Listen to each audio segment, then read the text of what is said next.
folks, and welcome back to NTI's Japan Real Estate Podcast. I'm your host, Ziv Nakajima again, and this podcast was brought to you, among others, by Emil Gorgis, a Tokyo real estate agent who specializes in serving international or mixed nationality families looking for the perfect family home. So Emil's an Australian. He's been living here in Japan for the past 2 decades, 8 years of which he's been actively buying, selling, and managing real estate properties in the city on behalf of his own family and a great many happy clients.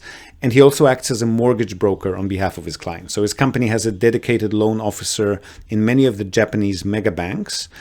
And if you're a regular listener, you probably already know him from our JREP, the Japan Real Estate Experts panel sessions. So you're probably already aware that the man is an absolute fountain of wisdom on all things related to real estate in Japan, and in particular to family homes, the greater Tokyo metropolitan area, and mortgages. And most importantly, he's incredibly generous with his time and advice, which he's more than happy to provide at no cost or commitment to anyone asking. So if you've been thinking about buying your home in Tokyo, but you've been sitting on the fence for a while, or if you just want to have a chat in English with a real expert, drop him a line on emil.gorgis, that's emil.gorges,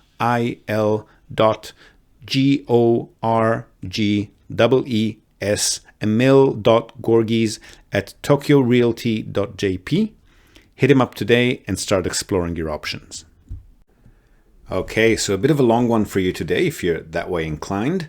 I recently had the pleasure of being interviewed for an awesome new podcast with an awesome host. She's from the US, her name is C-Ray, and she was one of the nicest interviewers I've ever had the chance to speak to, as you'll see or hear if you're tuning in via the Japan Real Estate Podcast in just a minute.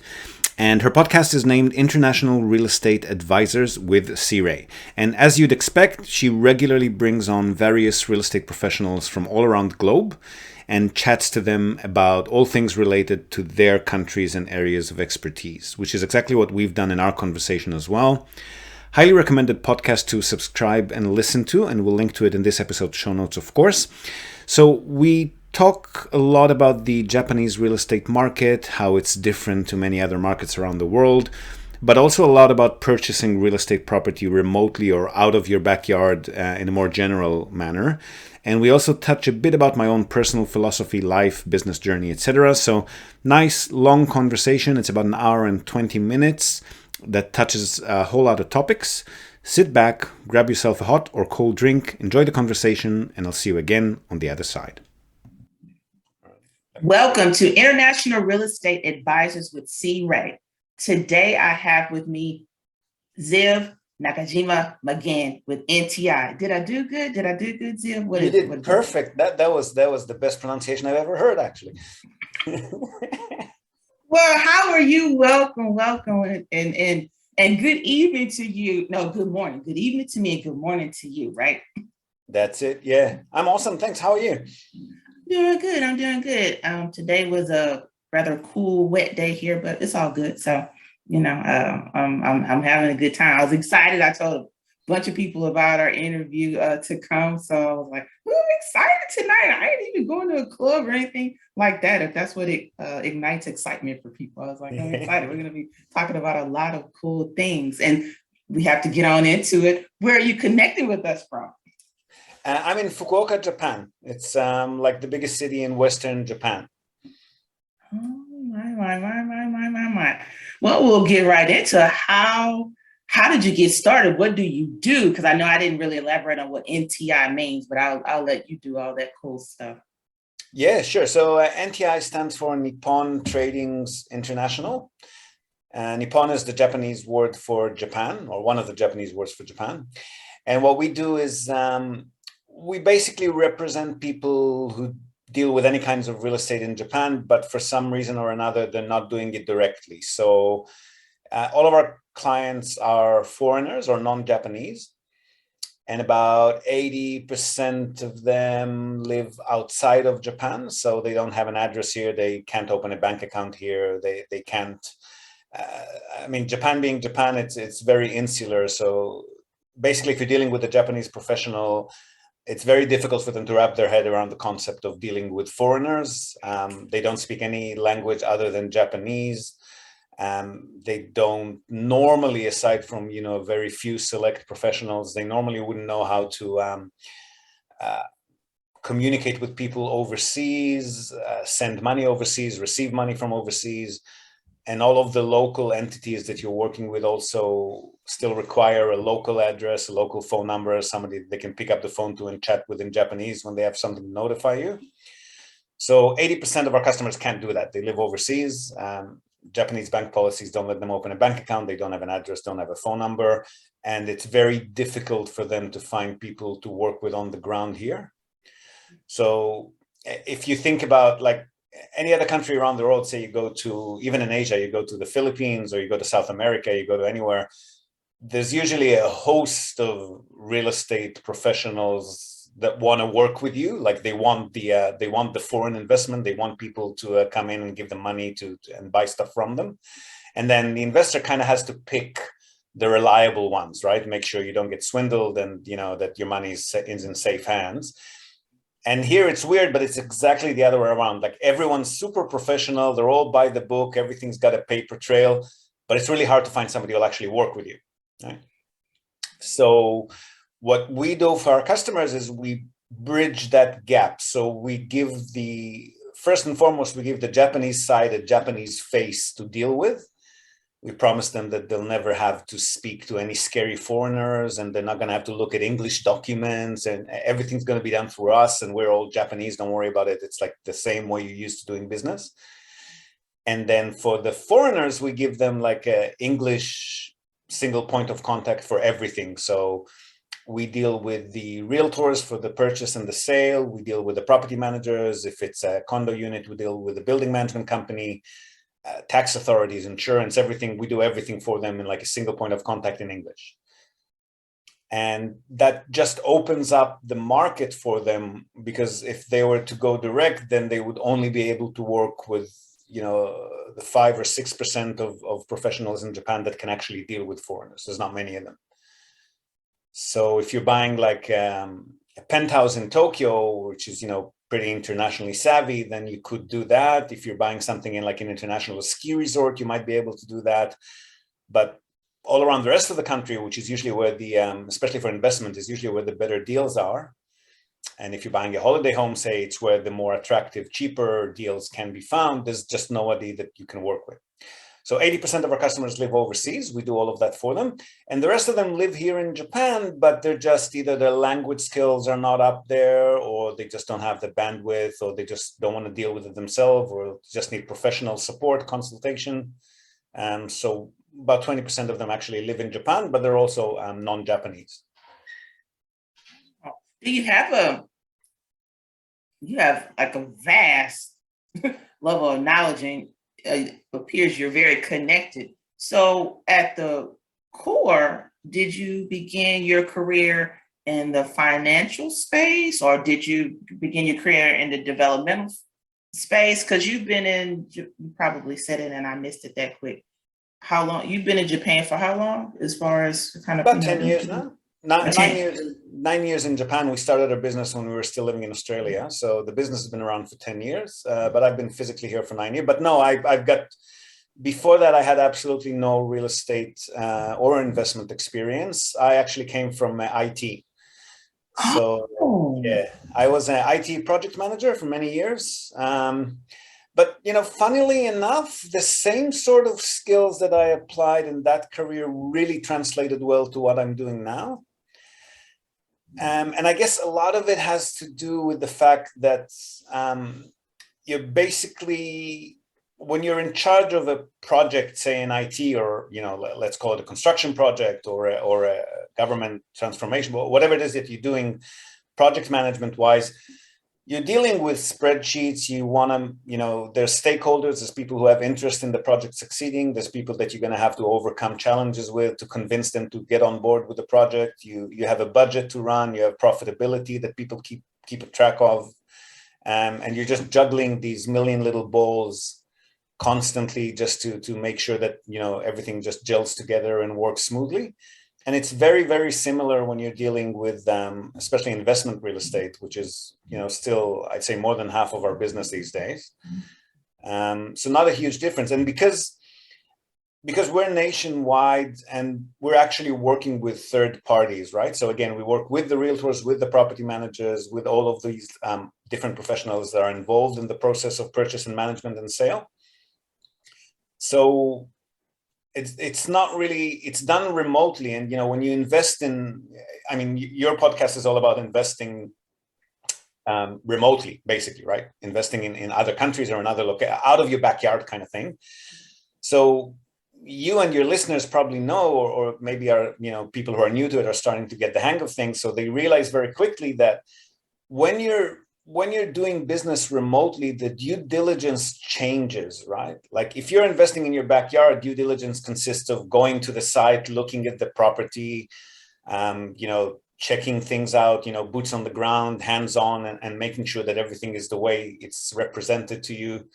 When you're doing business remotely, the due diligence becomes picking the team, right? Making sure that the people that you're dealing with are doing their job right, making sure that information is, relayed smoothly on both ends, and that everything, meets the deadlines, and that all the the T's are crossed and the I's are dotted and all of that. And that really is the basic of project management as well. It's basically what you're doing is you're dealing with people. The due diligence is related a lot more to people than the actual end product, because you're never going to be there. You're never going to know. I mean, you might come to visit and have a look around, but you don't know the location. You're not there on a regular basis. You really need to trust the people that are doing it all for you. And that is really not that different, regardless of what the product is. Sure, you got to know it, but you mostly have to trust the experts and make sure that you're dealing with the right ones. That's a good point. I never considered it from that perspective, but you're right. It's just a huge, in this case, like a huge project for most people, a very large project. I might add. That makes a lot of sense. I appreciate that, Ziv. There you go. So where do you find most clients? I know they're coming, about 80% are coming from outside of Japan, but do you find that it's the Europeans that are most interested in Japan? Do you find that us United States of America, us Americans are like so wanting to get over there? Or is there, I don't know, something that you notice as it relates to percentage wise and population wise, how they get to you? That kind of ebbs and flows with the global economy trends, more or less. So like when we started, which was again just over 10 years now, that was 2000, early 2012, late 2011. That was just after the global financial crisis. And a lot of economies around the world were hurting at that time, kind of like they're doing now with COVID. So at that time, we didn't get anyone from the US because you had so many really good deals in your backyard, right? Like everybody was buying stuff off foreclosures, and everybody was buying properties, for a cent on the dollar, and they just didn't need to go anywhere, didn't even consider it at that time.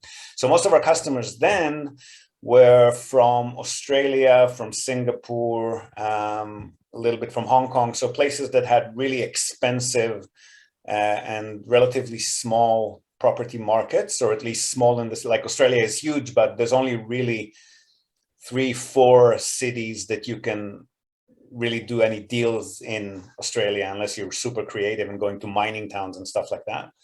But basically the most of the country is desert, right? So you got Sydney, you got Melbourne. So people in Australia, because property prices were so expensive in those big cities and yields were so low, they're from the get-go very open-minded to investing overseas, because they want to get something better than and more affordable than what they can get back home. And same goes for Singapore, same goes for Hong Kong. They're basically city countries, right? Like city states. The market is super small and very limited. So by nature, they're always looking overseas. So when we started, that was most of the deals. And then as the global economy improved over the years and rebounded from the global financial crisis, there were less and less attractive deals, first in Europe, then in the USA, then in Canada. And then we started getting a lot more customers from those spots as well. These days, it's very diverse. So I'd say about 50% of our clientele still comes from Australia and Singapore. Maybe another 30-40% from the US, and the rest are all over the place. So a little bit in Europe, Malaysia, Thailand, New Zealand, you name it. No clients in Africa yet. Looking forward to get the first one from there. Oh, that'd be interesting. That'd be very interesting. Mm. That'd be something I definitely want to hear about. Like, how does that? Because I've always been kind of curious about some of the things that they have kind of going on over there as far as opportunities, and I have always wondered, well, where do they sometimes look to deploy, capital for those that have those funds and have that surplus available? You know what I mean? Where do they look to deploy I capital? think South Africa is the only, I mean, obviously all African countries are usually have a huge gap, like there's a rich and poor thing, and the rich are the rich. They don't, go to people like us. They just go directly to, big rich owners of quality assets, and the deals are done directly usually. But I think the only country in Africa that actually, your average person actually has a capital that they could invest is probably South Africa. Mm-hmm. And they've got really strict limitations on how much capital they can take out of the country for some reason. I think they're only allowed to take out about 10 or 20,000 bucks a year or what. Interesting. I didn't know that. But I can, some of the things that I've read and just kind of over the years have kind of, I guess, kind of came to realize I could see that. That makes a lot of sense. You know what I mean? Some of the things I've kind of read and just learned through just history-wise, I could see that. That would really suck though. But I mean, I guess I don't control anything, so I won't even go there. So then my next thing is, whenever you're talking about real estate in Japan, there's a difference between how you can look to see or expect projected returns with the residential property as opposed to some type of commercial property. And then y'all have some agricultural real estate opportunities that sometimes present themselves as well. Is that true? Agricultural is a tough one in Japan because there's a monopoly. Japan is all about domestic agriculture. Like, we got to grow our own rice, we got to grow our own vegetable. Everything has to come from within the country, and if it comes from anywhere else overseas, it's like lower quality in their eyes. So there's a huge monopoly body that controls. I forgot what they're called. Like the National Farmers Union, something of that sort. And they've got really strict regulations on who can actually own agricultural land. So usually that's one of the only types of land in Japan that's not going to be open to foreign purchases. But there are projects related to agriculture. So you could, for example, you could invest in an operator that's growing stuff on some land of their own, help them build the facilities, and then share in the profits. But that's super hands-on. We're honestly not involved in that much. Most of our clients prefer to be a lot more passive than that. So they prefer a kind of monthly money in the bank paycheck kind of thing. And that's usually the best place to get that is, the most stable place to get that is residential properties. Commercial properties can be good. You can definitely raise the rent on a regular basis on commercial properties, which you can't do on residential properties in Japan.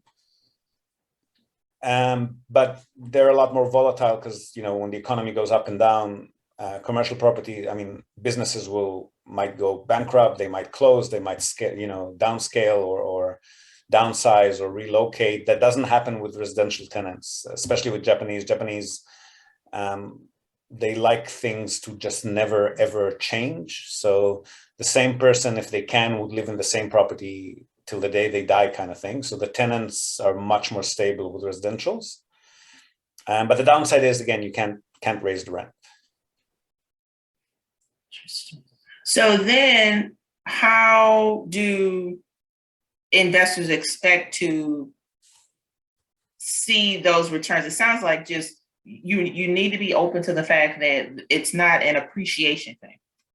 Like, in the States, we do, forced appreciation, and we got this accelerated appreciation, stuff like this, all these tools and I guess opportunities to influence our investments so that we can maximize the returns that we're looking to obtain. But in Japan, it sounds like pretty much everything for the most part. And when we're talking about that which will be most profitable, residential, is his cash flow. Cash flow is definitely why people come here. It's definitely not speculative. There's no, I mean, look, growth does happen occasionally. Like since 2012 until right about COVID hit, we had a lot of growth here. But that's on the back of like 2.5 decades of deflation after there was a big bubble that burst here in the 1990s. And then over that period of time, from 1990 to 2012, property prices went down by more than half, right? Mm-hmm. And then they started climbing rapidly again until COVID hit, and now they're kind of stagnant again. So it's not an environment. I mean, it's great if and when appreciation happens, but it's not what you'd be banking on when you invest in Japan. That's not the reason people come here usually. And the advantages are firstly, the fact that it's the tenants, the professional companies that you're working with, the government policies, everything is super safe and stable and regulated. Tenants stay in place for a long time. No one's going to swindle you, run away with your money. It's just alien to the Japanese mentality to do that. There's, of course, there's bad apples. They exist everywhere, but they're really tiny fraction of what you'd find in other countries here. So that stability on the one hand is what draws people here. The other thing is that the cash flow is pretty high, right? So if I look at Australia, for example, I'm not that experienced with the US, but if I look at Australia, for example, the last asset that I liquidated that I was holding in Australia before I moved here was generating 3.5%, if I'm lucky, kind of thing.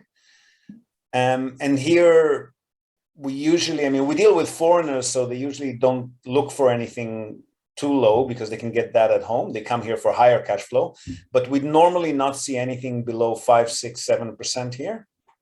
And if you're lucky, it goes up to 8.5. So if in Australia I was, making 3.5% and then hoping that capital appreciation will take me the rest of the way, and then sometimes it happens, sometimes it doesn't, depends on the year, depends on the time. Here I'm starting with 6, 7% from the get-go. So any appreciation that occurs is just icing on the cake. It's just a bonus for me, right? Okay, so you all are dealing with high single-digit returns at most. You can tweak that if you're doing short-term stays, Airbnb or monthly rentals. But then it becomes more hands-on, right? So there's property managers that can do that for you, but still, even as a passive investor, there's a lot more decisions to be made. You need to keep track on vacancies, occupancies. It's seasonal. So if you're looking for passive cash flow, money that you can just sort of put away and then get a return every year without thinking about it too much, and yeah, I'd say high single digits usually. Are those also properties that you are expected to occupy for a given period throughout the year? Or would those be opportunities you can buy and be a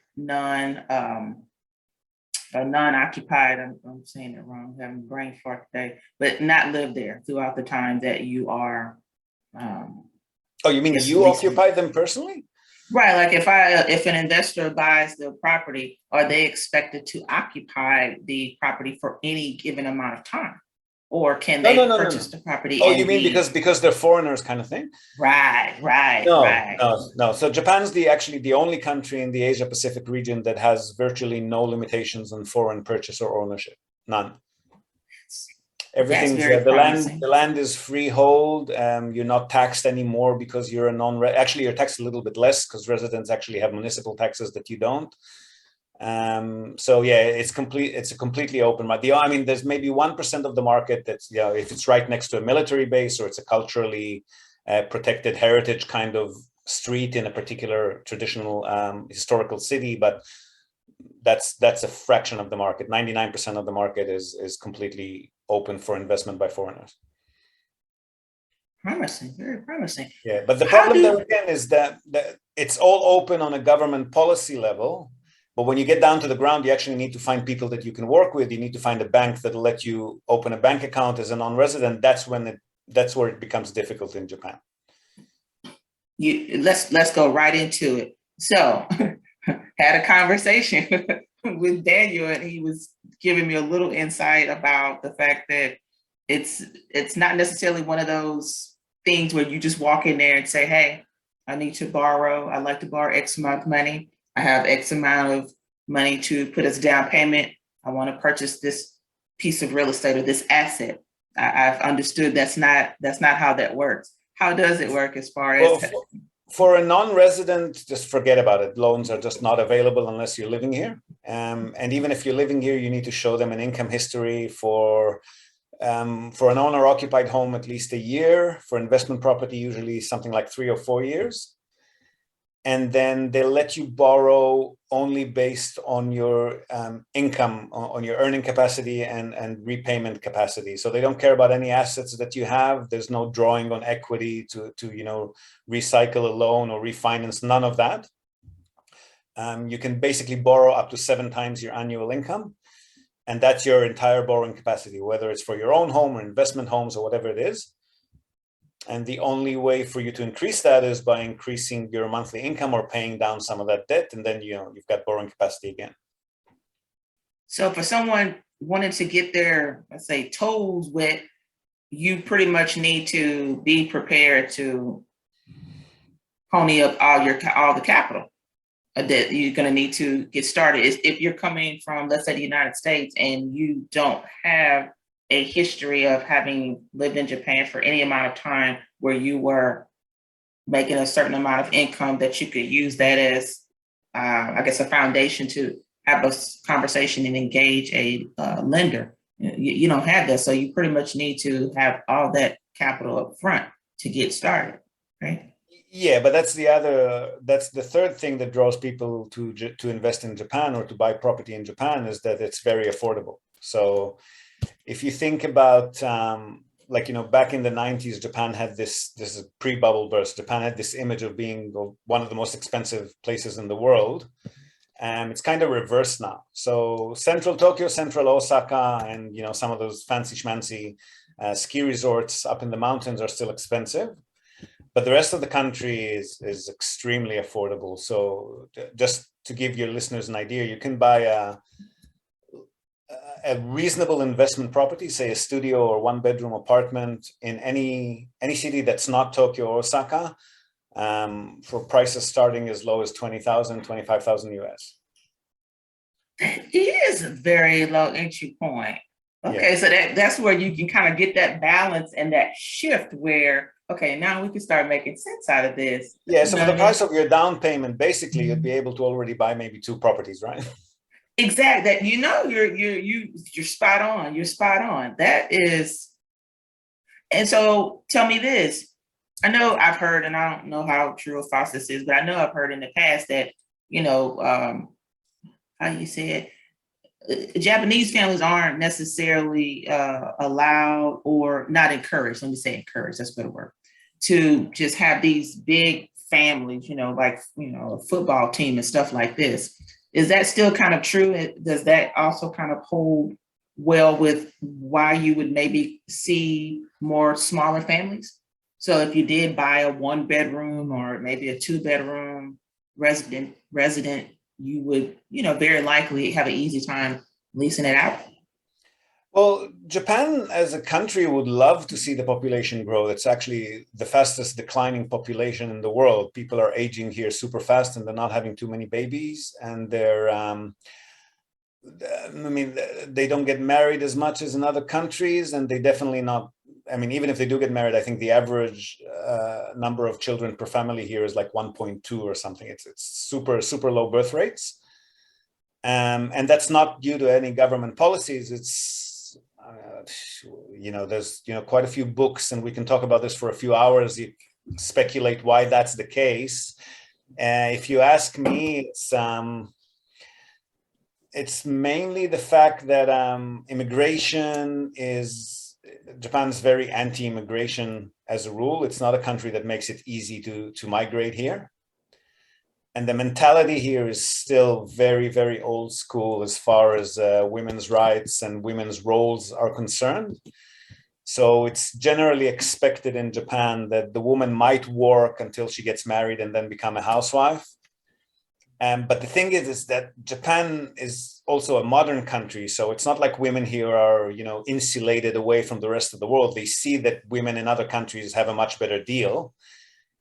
So they're just, if you ask me, they're just voting with their wombs kind of thing. Like I'm not going to sit at home and take care of 5 babies while, you go off with your mates for work for drinks every day. I'll just sit at home, watch TV, and then, go to a cafe with my friend. If I got to be a housewife, I'll enjoy it. Why would I work? So they're choosing not to have babies. So, I mean, that can change either by giving women more freedom of choice. And it's not like it's an official, like they have equal rights by law. It's not that. It's just that, the roles that they're going to get in companies are ridiculous. There's no women in management. There's no women CEOs. There's very, very few. And so even if they do work, they make far less money and they're relegated to just ridiculous roles, like, serving tea for the men while they're having a meeting kind of thing, or, scanning and filing, those kind of roles. So then unless the mentality here changes on a very deep level, and women see that they've got more options, and the government needs to play a part by giving them, I mean, they're not even giving them childcare options here. Like basically, if your husband's making a salary and you could be home taking care of the kids, then, you don't get subsidies for childcare. Or it's very hard for you to get into, like there's huge lines to get into your local childcare facility center, because you've got a source of income in the house, and that's, the government deems it enough for you to survive on your husband's salary. So you're going to be relegated last in line when applying for childcare spaces. So all of that needs to change on both a mentality level and an official policy level for women to even want to think about having babies. And then the other part of that is, if you don't allow more migration, because migrants usually tend to have more babies than the Japanese. So if you allow more immigrants to come into the country and set up shop here and have a life and start a business and start working, that would also potentially increase the birth rate, and it would increase the population if you let immigrants in as well. So as long as those two issues are not seriously tackled, I don't see that changing. And as a result of that, from our perspective as investors, yes. So singles homes, like studio units, 1-bedroom units, maybe couple with maybe one young child kind of level, like 2-bedroom with a dining kitchen kind of thing. And that's usually the asset class of choice. And the other, it's just a lot easier to find tenants for these kinds of properties. If you do happen to have a family-sized property, then a family tenant is good because they're going to stay in a lot longer. So if your typical single would stay in, let's say, an average 4 or 5 years, and your typical family will probably be staying in place an average of 8-9 years. And it goes beyond that. I mean, we've got singles in units that have lived there for 15-20 years, and families as well, but the average is about that. So families will stay in place for a longer period of time, but it's a lot easier to find a single or maybe couple tenant at most. And also, I don't know, they're kind of socially awkward, the Japanese. So there's not, when they meet in groups of males and females, unless it's like an official matchmaking or like kind of blind date thing. And then there's a group of guys and group of girls, and they, awkwardly get together and chuckle and stuff like that. But generally speaking, they're very socially awkward. So they don't form super strong relationships. They don't invite people over to their places. Usually, they usually meet outside in restaurants or cafes and stuff like that. So your typical Japanese property, I mean, even when we say studio 1-bedroom in another country, it's very different to what you're talking about here. Here, they're usually somewhere between 15 to 25 square meters, right? It's like, I don't know what that is in feet, but it's a pretty small kind of personal space. So it doesn't really give you much space to invite people over as well. Sounds like a hotel probably for us, if I had to guess. Yeah, hotel roomish kind of thing. Yeah, yeah. That's what I've always and a small hotel room at that, not a suite. Oh, right. I would say no suite involved here. It's going to be a small hotel room. But what are the insurability options there as far as how do you do that? Is that something that is essentially, necessary? Is it, absolutely like a no option kind of thing? You have to make sure that, you've insured your property to, whether it be, I don't know, earthquakes or whatever. How does that work? Is that something that is, I guess, necessary or required? And I kind of, appreciate it. You're not obliged legally, but you better. So you definitely want to insure your properties. But insurance here is super cheap. I mean, for the Studio One bedders, we're talking about something like $200 a year or what? Sorry, no, $200 for 5 years. So we're talking about like something like $50 a year. Yeah. $50 a year? Yeah. And that covers you up to 100% for most types of damages, up to 50% in case of an earthquake. That's amazing, because that's something I know a lot of people, whenever you're buying in the States, for instance, it's definitely a point of discussion, because as say in Houston, for instance, we, obviously get, hurricanes, natural disaster, whatever. We all are, here and kind of, just kind of in a vulnerable place, so to speak. And every year, that's something, if you own property here, whether it be residential, commercial, you're probably very interested to hear, what does that look like for the coming year? And like this year, for instance, flood insurance for residential properties is going to be all over the place to some extent, because it has the ability, they said for some, it's going to go up 4 times whatever you've been paying. And for others, it might stay where it is, but they've changed the guidelines and it's crazy, the insurance that we have to pay on our properties. And we're just talking about, residential properties in many cases. So when you look at it on the commercial side, it can get pretty crazy, especially if your property is one that was affected by some type of hurricane or something like that earlier on, and it has that in the history. That usually affects how you will be graded or rated for a particular rate in the future. So, I mean, $50, I mean, people can eat that. That's amazing. Yeah, but I mean, mind you, that's for a property that's for a condo unit where the structural maintenance is actually covered by the reserve funds that you pay to the owner union, like the HOA. You pay a certain amount and they keep that in the reserve fund, and that supposedly take care of all structural maintenance and renovations and repairs. So it's a little bit different if you own the entire structure, because the insurance you're paying for a condo unit is basically insurance for the interior only, right? The exterior is taken care of. So when you're buying a property where you own the entire structure, that can be a couple of $100, depending on the size of the property, a couple of $100 a year or a month if it's a multifamily, for example. So if you want to, I'll just open one of the last deals that we did on behalf of a client. I'll tell you how much it costs. Give me a second. So for a building, for example, if you're owning a multifamily property, I shouldn't call it multifamily because they're all singles units, but a multi-unit block of 6 units, say, single bedders. In that case, your insurance is about $100 a month, right? Or somewhere between $70 to $100 a month, depending on the size of the property. But still, you got 6 times your income because you got 6 of these units as opposed to a single condo unit, right?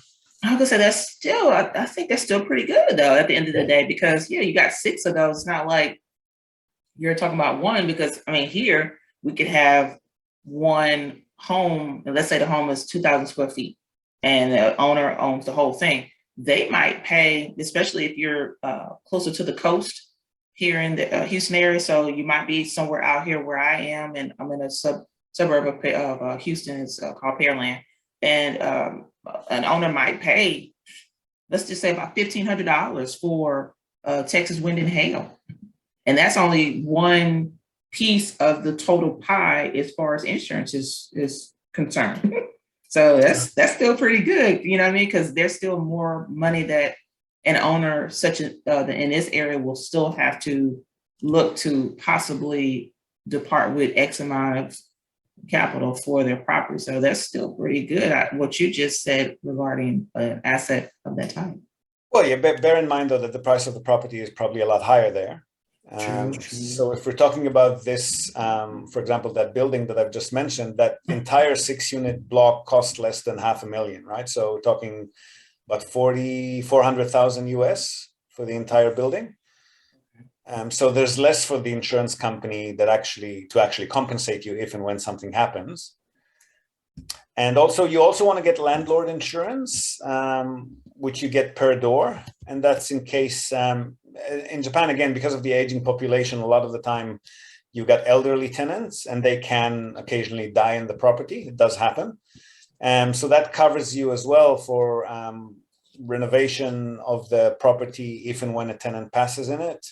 And also for up to about a year of missing or reduced rents as a result of that. Oh, so you're compensated for, that person having passed on, and you need time to essentially kind of prepare the property for the next tenant. And so there is compensation that is provided to the owner for that time that you need to essentially just kind of push the reset on the property. It's not really that much for the time. I mean, the time, if a tenant passes in the property or a tenant just moves out, there might be a bit more work involved, but not beyond another month of vacancy or so. The reason that they compensate you for missing or reduced rents is because in Japan, there's a bit of a stigma around properties where somebody's passed away. If they died in the property, if they were hospitalized and died out of the property, then the insurance doesn't cover you, and it's also not an issue to get a new tenant. But if they died in the property, you need to disclose that to the next tenant in line. And there is a bit of a stigma around that. So you're either going to have it stand empty for a while, or you might get a, kind of a don't care, don't mind kind of tenant who just wants to pay as little as possible, have them over for a year. And then when they move on, then the next tenant is going to be back to normal again. So the insurance covers you for that period of time, for a year of reduced or missing rents as a result of the stigma kind of thing. We interrupt this broadcast. I always wanted to say this. We interrupt this broadcast to tell you about Tokyo Family Stays. They're a short-term rentals company in Tokyo, and they offer a home away from home experience, which is just perfect for remote working, quarantining, or if you just need somewhere quiet to hide away from the world. So they offer a variety of options for families, for corporate relocations, or simply if you're transitioning between homes in Tokyo.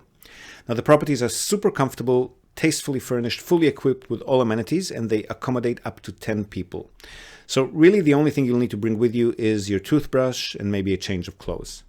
They've got fast, unlimited wireless internet, dedicated workspaces, and fully equipped kitchens, and they're just a delight to stay in, a fantastic alternative to Japanese business hotels, which if you've ever stayed in one, you probably know they're tiny, they're noisy, fine for a night or two if you're on your own, but long-term or with a family, you'll probably feel you're in a jail cell very quickly. So if you want to give yourself a sense of space and freedom by renting a real home with comfortable Western beds, including all the necessities like baby bedding, children's toys, high chairs, you definitely want to reach out to Tokyo Family Stays. They've been at it for over a decade. They're a fully licensed minpaku or short-term stay operator.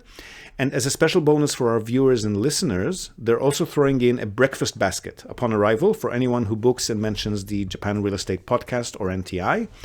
And not only for guests, if you're a property owner, you've got an investment property that you want to tweak for higher profits, or a holiday home that you want rented out when not in use via short-term stays, drop them a line today. See how they can help you maximize your property's income.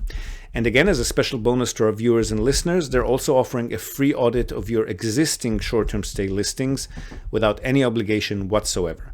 So feel free to reach out to them at tokyofamilystays.com. Well worth your visit. And again, if you're in the market for a family home in or around the Tokyo metropolitan area, Emil's your man. Don't be shy to reach out to him as well at emil.gorgees, Gorgees, at tokyorealty.jp.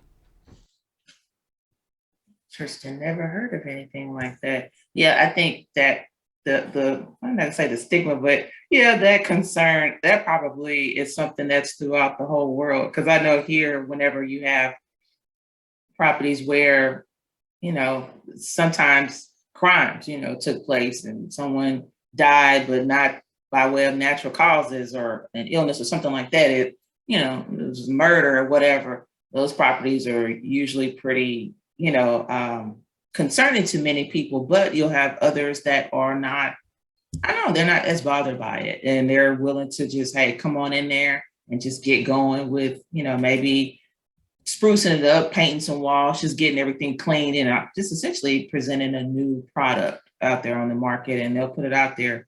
But it for some people, it's like, not so much, not so much. Yeah, same story here. So if it's a murder or suicide, that's going to be really tough because that also, I mean, there's websites that catalog that, and people actually check to make sure that that hasn't happened before they move into a property. Not like an official government website, but people who are into that kind of thing, like they like to keep track of where murders and suicides happen. But if it's of natural causes, there's still a little bit of a stigma in Japan. It's even if somebody just peacefully died in the property. It's still a little bit more challenging to rent it out for the next tenant in line. So the insurance covers you for that. And the cost of renovation and repair can be, even for these smaller single, studio or one bedrooms, cost of renovation and repair after a tenant's been in place for a long time can be, let's say, up to $8,000, $9,000, $10,000. So the insurance covers you for that as well. And that's about $60 a year per door. So for the amount of hassles that it saves you, if anything like that does happen, it's definitely worth it. So are there any perks that are afforded an investor whenever they're investing in Japan? Like, I don't know, do they have the opportunity to residency, visa, anything like that, or not so much? Or are there some tax kickbacks that are available for people that are invested in Japan? The tax kickbacks can come into play if you've got if you're buying properties under a company name, and that can be either a company that you've already got in your home country or like a branch office that you set up in Japan kind of thing. And then there's some creative accounting that can be done, offsetting costs and losses and profits one against the other, if it's a mother company and a branch office kind of thing. Mm-hmm. Or if it's the same company and it's got profits in the US, but then it carries forward the cost of property purchases or losses in Japan and offset them against the other. So that's doable, but it's not specific to Japan. It's just like international cross-border accounting kind of thing, right? If you get a creative accountant, they can do a lot of stuff with that. To get a visa is possible. It's not directly related to the fact that you own property, but again, if you set up a company and that company, for example, let's say it's an asset management company and it purchases properties and it hires cleaners or you hire your own staffers to manage the portfolio or stuff like that, then you can get a visa through that. But I mean, property investing being a sort of a passive endeavor, the percentage that you're going to be getting is going to be, like we said, high single digits at most. So to generate that kind of minimum that's required to actually maintain and constantly renew a business visa there's going to be a lot of capital involved. So you need to get a business visa to Japan, you need to be making, as your official salary kind of thing, you need to be making something like $25,000 a year or $23,000 a year, 2.5 million yen. And to generate that kind of income from property, you're looking at a property that's at least $800,000, $900,000 if you're thinking about 6-7%, right? So yeah, it's doable, but there's cheaper businesses to buy into that will generate the same sort of return. So that's actually a new business that I've just started now with a new business partner, is going to be helping people invest in businesses in Japan as opposed to properties. And then the visa option becomes much more viable. And also, if you've got dependents, it's the same amount of money again. So $25,000 a year for you. But then if you've got a spouse or a child or a few children, you need to double or triple that amount to get them as dependents on your visa too.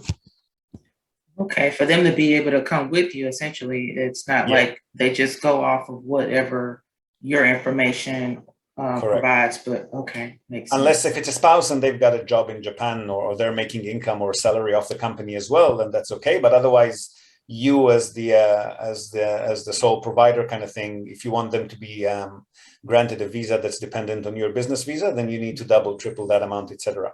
So again, all of that is a lot easier to achieve if you're actually running an actual hands-on active business.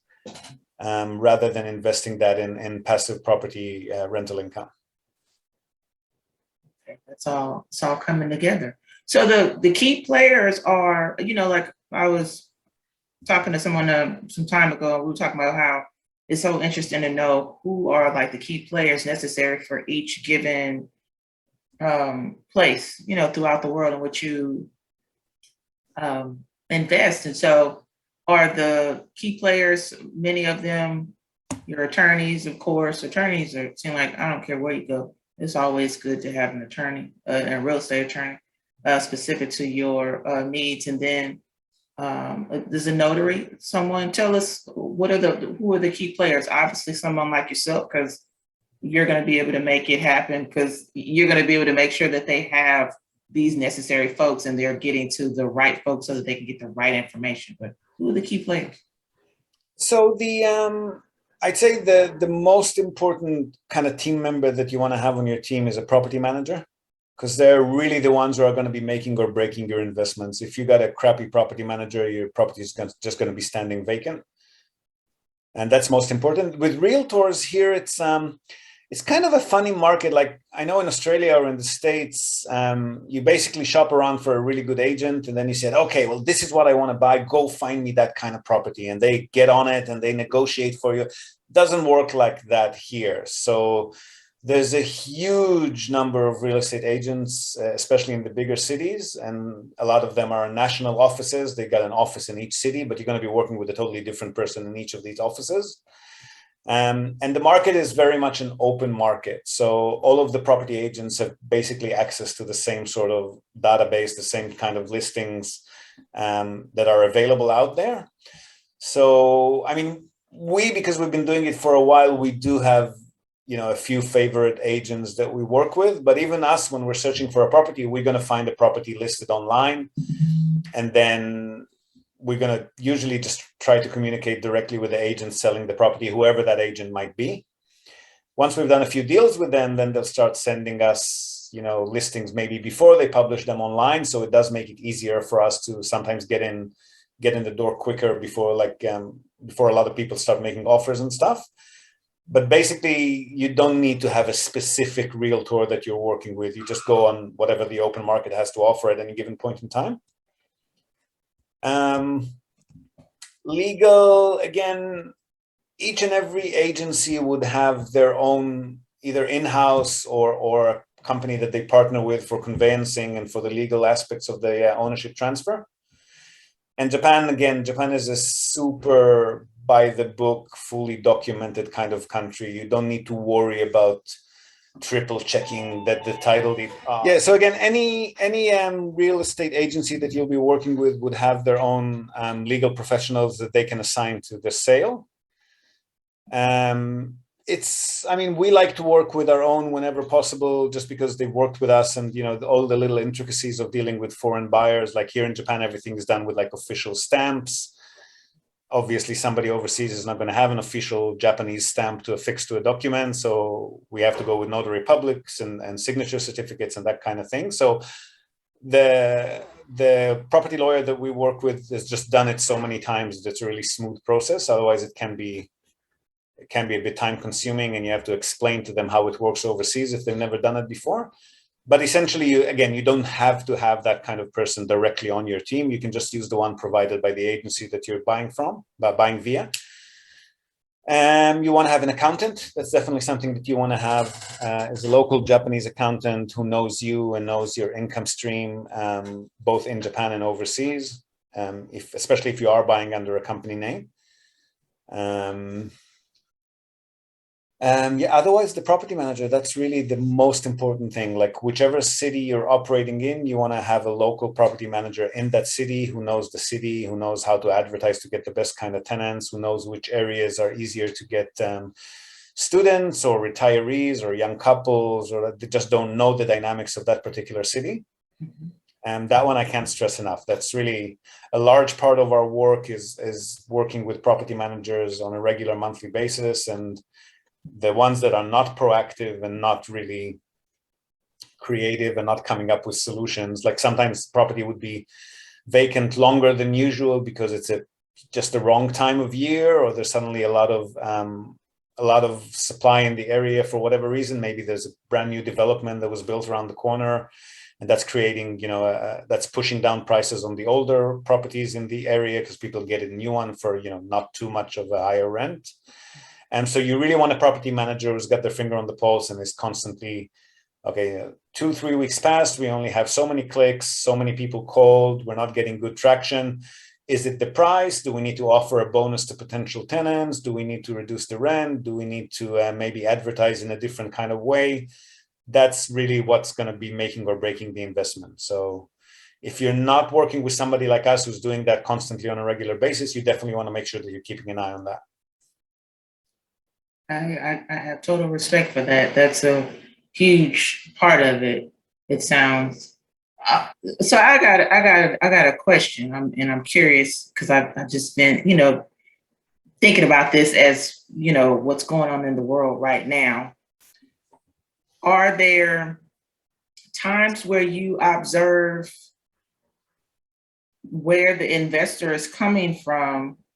Certain opportunities will kind of be, I guess, presented to them more so than maybe if they were coming from another place. So, where I'm going with this. I'm just curious to know, like, if right now an investor is coming from, I guess the Ukraine, the Russia area, are there times even prior to this where investors are, kind of, I guess, presented with opportunities maybe in a lesser form than if they're coming from, I guess, more prosperous or more or less politically influenced areas? Are there times like that? Like, I kind of wonder about that whenever we're talking about developing countries, you know what I mean? Where maybe third world countries, where the countries are still kind of on the rise, but maybe you have a select group of people that are able to kind of have that surplus to invest in certain things. Is that at all influencing like how people are able to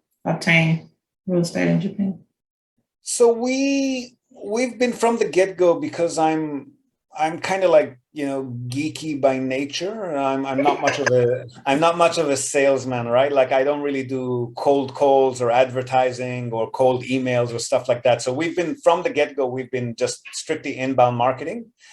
We get our customers by just putting out a lot of free content and publishing it on various platforms, and just giving people information, jumping in groups and forums, answering questions, that kind of thing.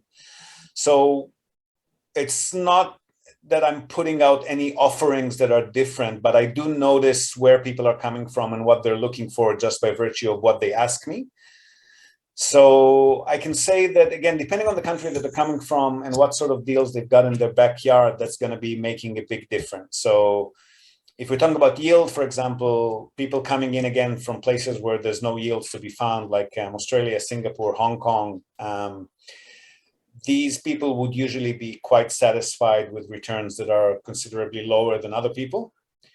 And people coming in from the States or from various countries in Europe or from various countries in Asia where you can get higher returns. So those kind of people would definitely be happy with lower yields, whereas people coming in from the US or Europe or Asia where they got higher yield deals in their backyard might be looking for, other places in Asia, Singapore and Hong Kong notwithstanding, they would be looking for much higher yields. That's one thing.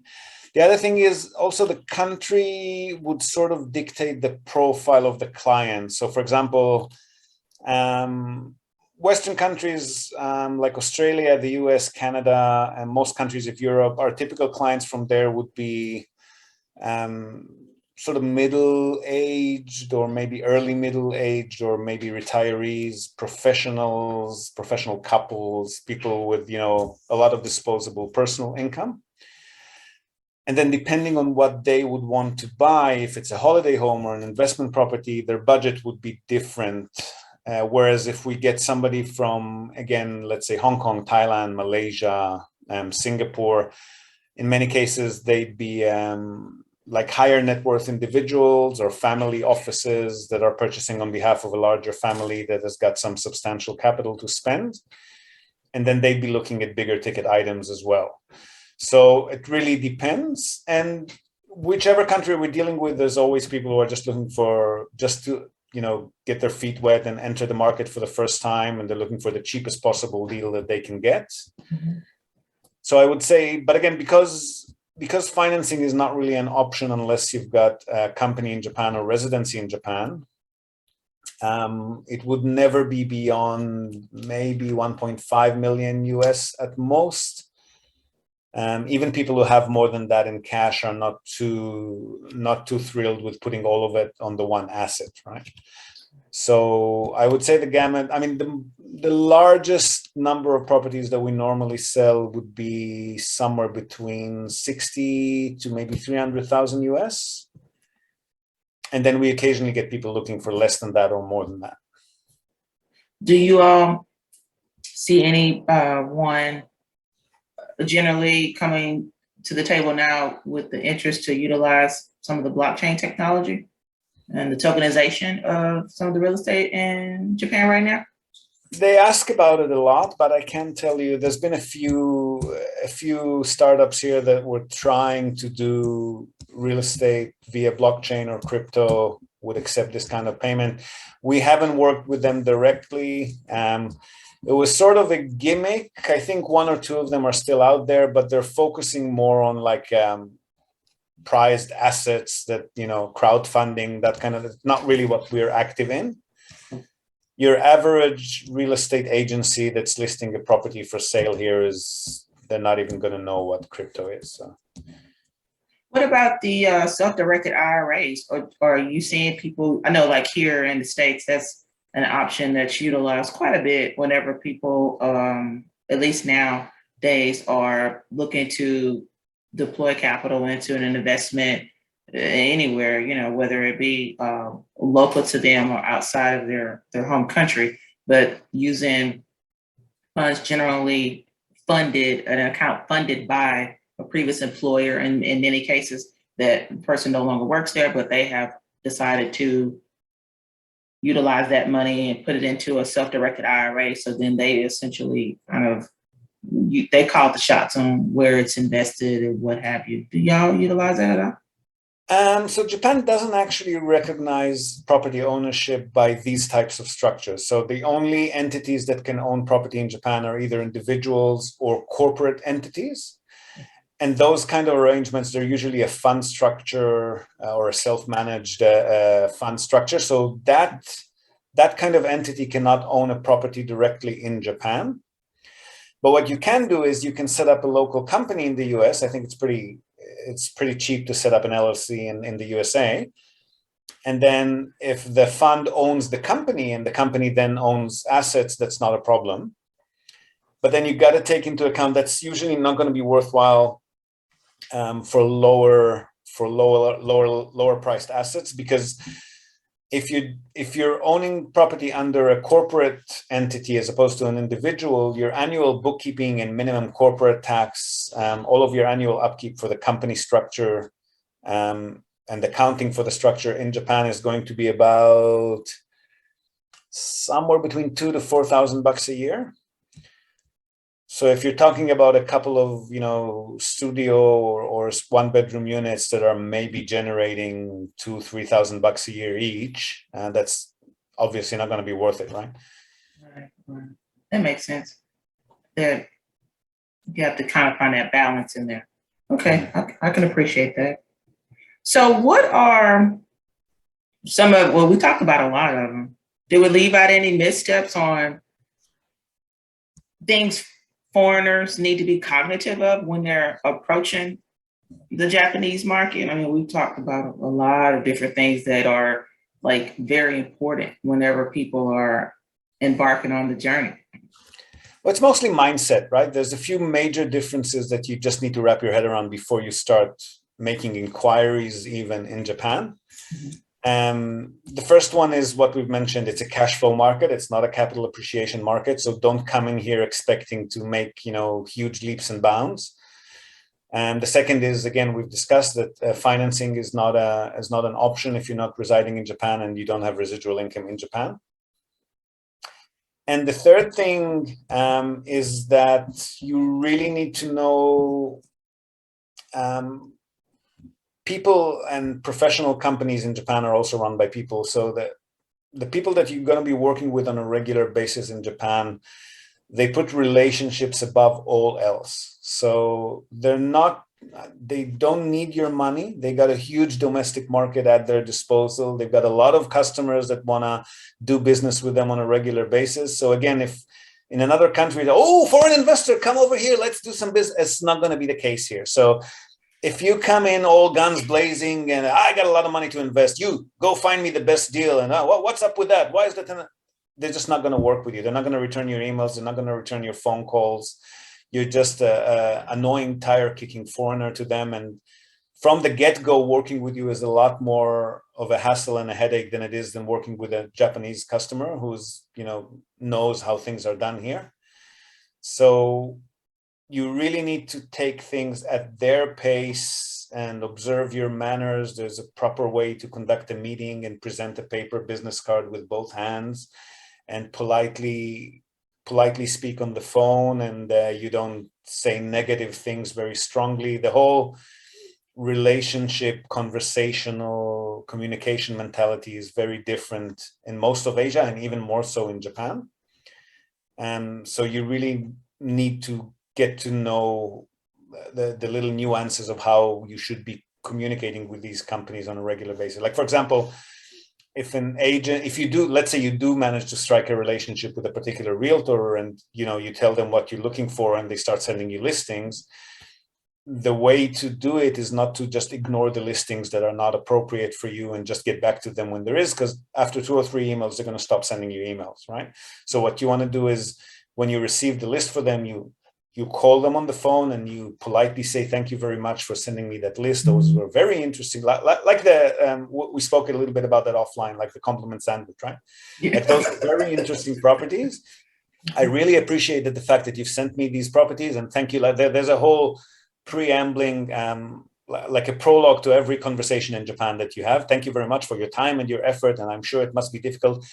And those are not exactly what I'm looking for. And this one is interesting, but the yield is too low. This one is interesting, but the location is a little bit too far from the station for my taste, and blah, blah, blah, blah, blah. Make it a really polite conversation that ends with you pointing at what you actually want to see from them next time. And then the relationship will survive and flourish and you'll eventually get what you're looking for. But if you either don't reply, or for example, you know how I know it's like that in most Western countries, I'm sure it's the same in the USA, like we get a bunch of potential properties, they all might be interesting. We submit offers on 5 or 6 or 7 of them, or we ask for more information on 5, 6, 7 of them. And then once we get the information, we look at it and we decide we're going to go with this one and we just put the other ones aside, right? Mm-hmm. You do that in Japan, those 5 or 6 agents that you haven't purchased from will never work with you again. It's basically expected that once you initiate the communication, there's got to be a really good reason why you're not proceeding. Mm-hmm. And you have to relay that reason when you're refusing to buy the property, because the agent went out of their way and spent the time and effort to collect all of that information, whether it's from the seller or the building management company. You wanted to see the renovation history for the building. You wanted to see the tenant profile. Mm-hmm. You wanted to discuss potential negotiation on the price. If you then just decide on a different property because you like that one more than the other one, and you submitted offers on 5 or 6 of them, but only actually went ahead with one, it's just not done here, right? So when you submit an offer, you need to clearly write on the offer that this offer is pending due diligence and we will still want to review the renovation history. And then if you don't go ahead with the purchase, again, you pick up the phone, you call the agent, you say, thank you very much for accepting my offer. However, reviewing the building's renovation history, we're a little bit concerned about this and this and that. So unfortunately, we're sorry, but we're not going to be going ahead with this deal. And then that's acceptable social conduct, and that agent will work with you again in the future. But if you just, again, the come in all guns blazing and assume that people want your money and will want to do business with you and will do their best to satisfy you until you agree to give them your money, just not going to work here. Interesting, because it's kind of somewhat flipped, because like here, you see properties, let's say multifamily, because that's something I spend a considerable amount of time in. you see properties, they send you, you're generally on a email blast. That's essentially what a lot of us are on, some form of email blast the broker has sent regarding some properties because they come daily, by the pound. And you'll sign the confidentiality agreement, and which is, all electronic, sign that, get the information. And so you begin looking at it, and most of the time, well, it's definitely, like you said, it's definitely expected, or I guess appreciated, if you give some feedback as to, the properties that you downloaded the information, give some feedback as to, I guess, why you, like I said, choose not to move forward. But what I what I kind of cringe or just kind of see like, man, that sucks, is when you do submit an offer, let's say an LOI, you submit an LOI, you're not guaranteed to even get a response back as to whether or not you were in the final few or the final round of people that might get awarded this opportunity. You have to, in some cases, go and follow up with that broker and ask, well, did I make it to the final round? What happened? So it's kind of interesting because they seem, the brokers and the agents, I should say, seem more willing and apt to just kind of taking a position that a lot of buyers and over here take, meaning you kind of want that feedback from that broker. But here, yeah, it's kind of a hit or miss. Sometimes you'll, run across some that are really good about it and others not so much so. And it's really difficult when you are relatively new to the space, meaning you don't have a long resume of just properties and assets that you own.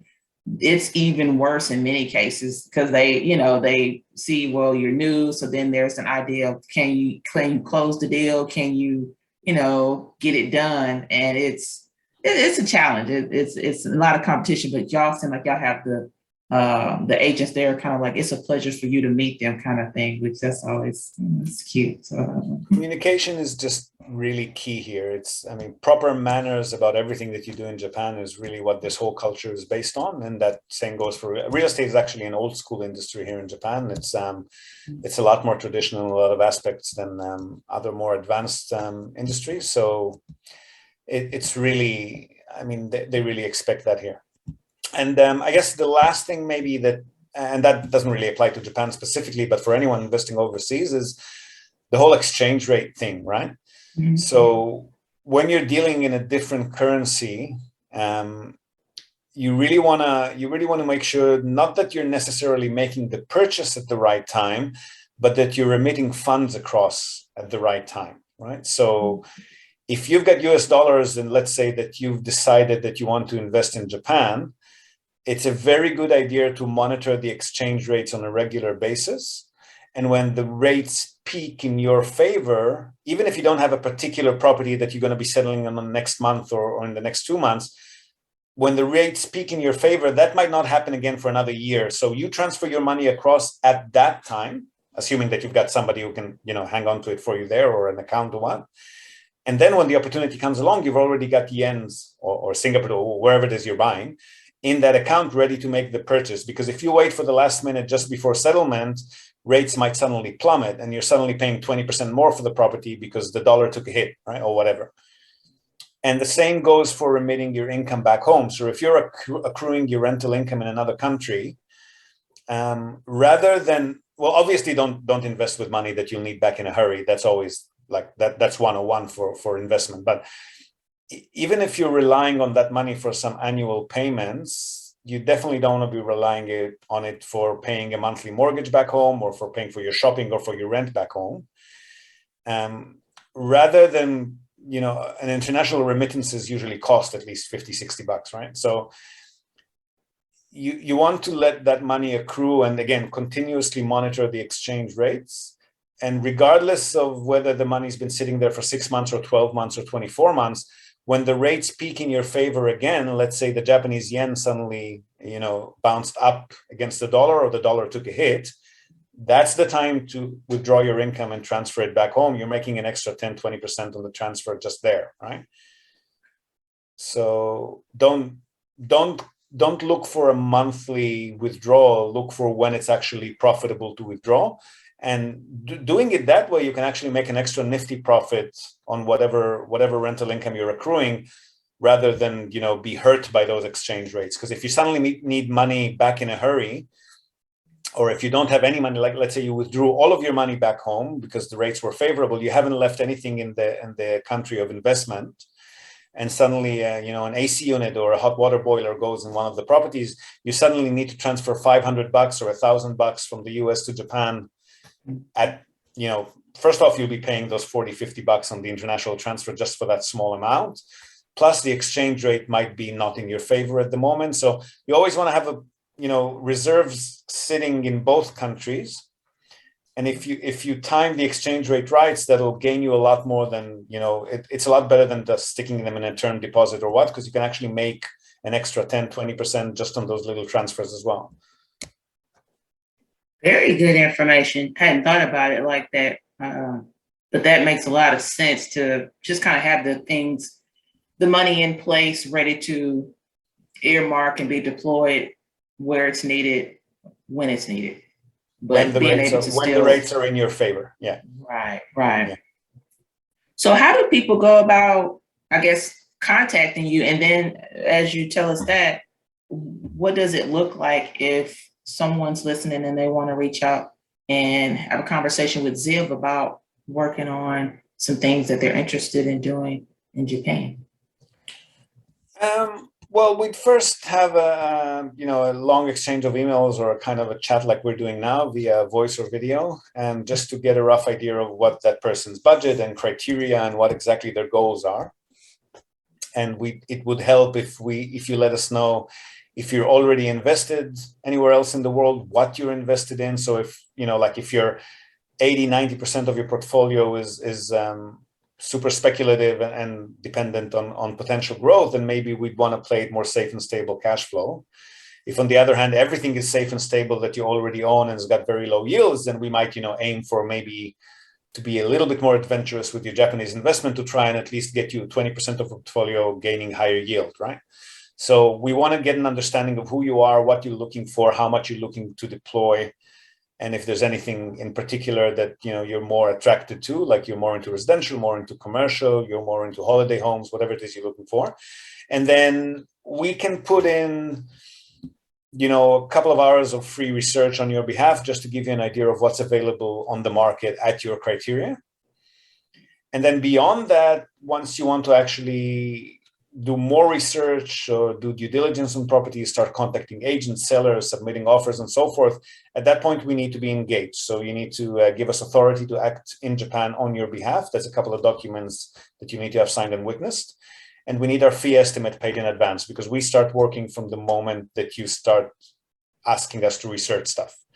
So, and also, again, because if we end up submitting offers on your behalf and you then just pull back or disappear, that agent is never going to work with us again. And we really need to cherish those relationships, because the number of agents in Japan that agree to work with foreigner clients is very, it's difficult to begin with. So we charge in advance, at least for the first deal, just to make sure that you're a serious buyer. And then post-settlement will credit or debit you depending on what the actual purchase price ended up being. So you pay us our fee estimate based on your budget or your approximate budget, and we can gear that towards the lower end of your budget. And then in the end, if you ended up purchasing something that was a bit pricier or a bit cheaper, then we'll credit or debit post-settlement. And that's basically it. And our fee covers you until you end up settling. So you don't need to pay us more and more if you're looking at 100 different properties. It's just per transaction until settlement. So how did it, where you hang out, Ziv? You hang out on LinkedIn, you hang out on Facebook, or you're just more of a direct guy? Get in touch with me directly. LinkedIn is probably the best way. So there's definitely only one of me with that name on LinkedIn and on Facebook for that matter. Otherwise, we've got our website, nippontradings.com. I'll write that down for you later so you can put in the show notes if you want. On Facebook, our business page, and we've got a very active Facebook group as well, both under the Just Japan Real Estate, where we're usually the first one. And our podcast. If you Google or look in the iTunes store for Japan Real Estate Podcast, we're the only one out there. I exist on Instagram, on Twitter. I can't say that I'm super active there, but you're welcome to reach out there as well, just with my name. On Instagram, again, we're just Japan Real Estate. Rah, rah, rah. We had a good time. Did I miss anything? I don't think so, huh? We talked about No, we covered a lot. Good stuff. Yeah. So I know you're aware of these fun questions, but I change them, so I don't think you know what they are. You got a minute to share with us some cool facts about Ziv? What, personal? No, fun questions. Sure, go for it. Okay. First one, if you could be a cartoon character, which one would you be and why? Oh my God. I'd probably put myself down there with Wile E. Coyote, I think. I've got all of these fancy ideas. They don't always work out, but I like trying them out. Wow, I haven't heard that. I'm like, I haven't watched that ever. But I remember that was funny. Yeah, they were funny. Okay. Next one, if you could be a singer, who would it be and why? A singer? Yeah.